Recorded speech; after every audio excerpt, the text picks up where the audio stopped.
மாட்டேன். ஒன்னே கலெக்டர் வரணும், இல்ல டீன் வரணும். எங்களுடைய முறையீடா அவங்க கேட்கணும்.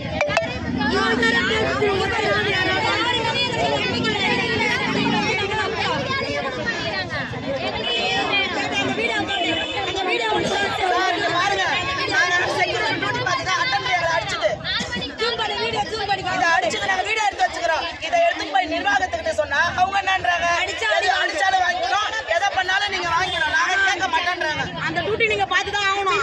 ஒரு நிர்வாகம் இங்க நடத்துது, எங்களை இந்த 10 வருஷம் ஒரு கொத்தடிமையா வச்சிருந்தாங்க. எங்களால தாங்க முடியல. எங்கேயோ இருக்கிற ஒரு உயிருக்கு டியூட்டி பார்த்தோம். அந்த டீன் ஆரம்பம் எங்க போனாங்க? 6:50க்குலாம் உள்ள இருக்கணும்.